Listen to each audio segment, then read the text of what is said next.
All right, we got some breaking news that came out just at the top of the hour, and it is this document in which the special counsel's office has made a request to the judge in the indictment of Donald Trump, in the case against Donald Trump, for a protective order for the documents, the discovery of the documents that are required that they hand over to the defense.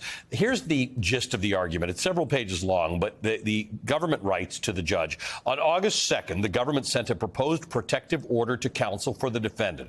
Defense counsel subsequently responded on August 4th, today, with a different proposed protective order that did not, in the government's estimation, protect numerous categories of sensitive materials, including grand jury materials and search warrant affidavits. Continues later to say, and in recent days regarding this case, the defendant has issued multiple posts, either specifically or by implication, including the following, which defendant posted just hours ago. And it is this True Social post that Donald Trump posted in all caps, in which he says, "If you go after me, I'm coming after you." The government continues, if the defendant were to begin issuing public posts using details or, for example, grand jury transcripts obtained in discovery here, it could have a harmful, chilling effect on witnesses or adversely affect the fair administration of justice in this case. I'm going to pick that up in a second.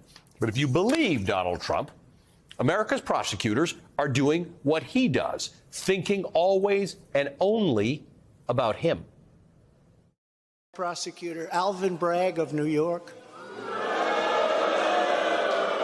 who campaigned on the fact that he would get President Trump. District Attorney in Atlanta, who is doing everything in her power to indict me. A special prosecutor named Jack Smith is only looking at Trump. Okay, let's evaluate that for a second. The day Donald Trump was indicted, the Attorney General, Merrick Garland, was at a community block party in Philadelphia for the National Night Out Against Crime. Yesterday, the day Donald Trump was arraigned, the Justice Department announced 6 guilty pleas in a horrific case of racist police abuse in Mississippi. The Department of Justice has 115,000 employees. 3 of them were representing the government in the case against Donald Trump. The Manhattan District Attorney, Alvin Bragg, has been busy working on multiple cases, including the indictment of a New York pedicab driver for bribery and multiple indictments in different murder investigations. The Trump case is just one of many that his office is working on, and it's one of many very similar cases that he's prosecuted. In Georgia, where Fani Willis is expected to announce charging decisions in her investigation into efforts to overturn the election in that state, she told reporters yesterday, as she was at an event at an Atlanta technical college, that her office has 380 employees and is managing multiple high-profile cases at the same time. These prosecutors are not like posters on Twitter or whatever it's called now. They're not interested in a media battle with Donald Trump. They're professionals who want to win cases in court, and to do that, they have to convince a jury beyond a reasonable doubt. The special counsel, Jack Smith, has brought an indictment against Donald Trump for his actions leading up to and including January 6th, which means that Jack Smith and his team believes that they can successfully convince a jury beyond a reasonable doubt of the facts in that indictment. This is too big and risky a case to wing it. And for a practitioner's view of making a charging decision, joining us now is Mimi Rocha, District Attorney for Westchester County, New York. She previously served as an Assistant United States Attorney in the Southern District of New York and is a familiar face to all of us. Mimi, nice to see you again. I want to just go back to this request for a protective order that the government has asked for. There's always a protective order in things like this to say that when you get discovery, you don't get to go and post it and talk about it and do things like that. What's the connection between what the government wants and Donald Trump's post in which he says, if you go after me, I'm coming after you?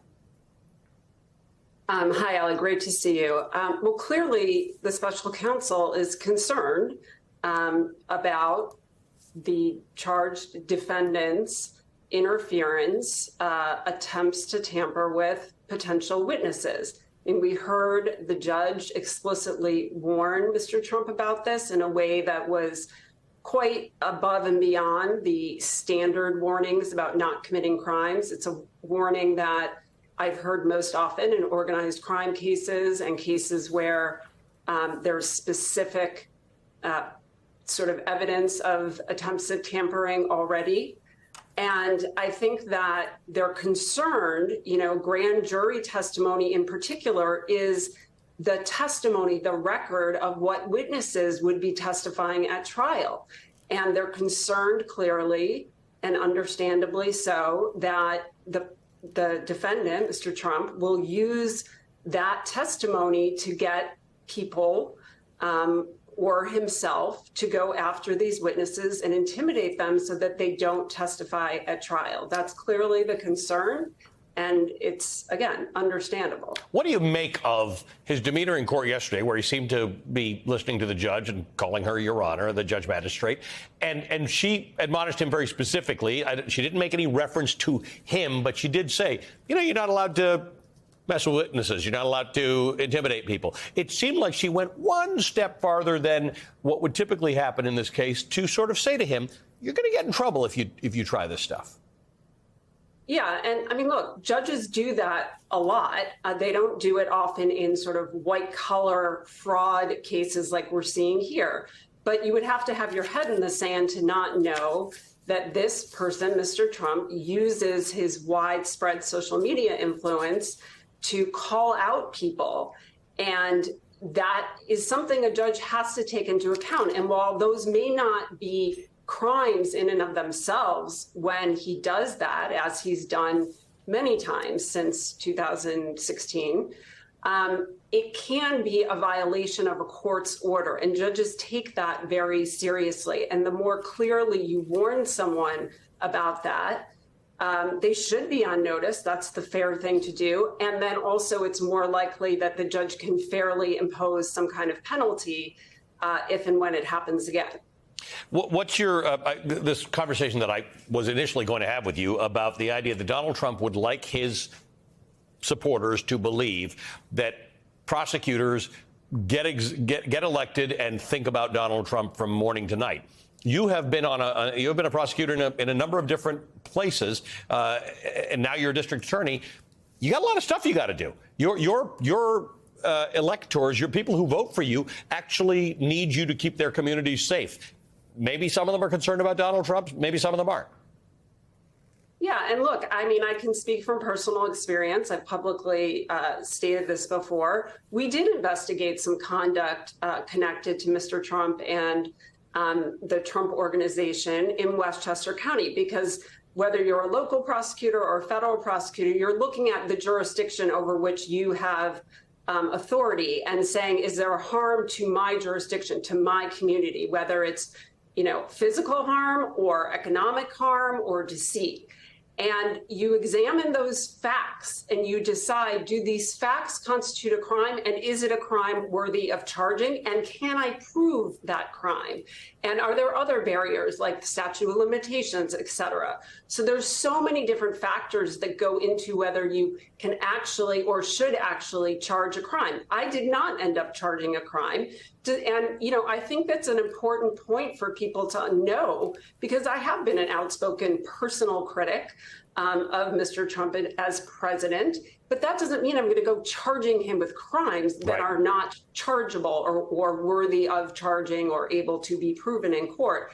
And I deeply believe that that is, I can't speak for every prosecutor, obviously, but I think anyone who looks objectively at Jack Smith, you know, he is not a political creature, a political animal. He is a prosecutor through and through. And again, prosecutors don't typically bring cases for their own satisfaction. They bring cases that, as you have pointed out, need to be won and in which a jury can be convinced that this will happen. There has to be a likelihood of success for a prosecutor to want to go to trial. Exactly. And I mean, it would be foolish to bring a charge just for some, you know, personal or political reason, because at the end of the day, facts and evidence are what you need in court. And if you can't have that, you as a prosecutor, not that we never lose cases that are worth bringing, we do, absolutely. But there's a difference between losing a trial that was, you know, admirably charged and brought, and, you know, juries decide what they decide, versus bringing a case that you clearly never could prove and shouldn't have brought in the first place.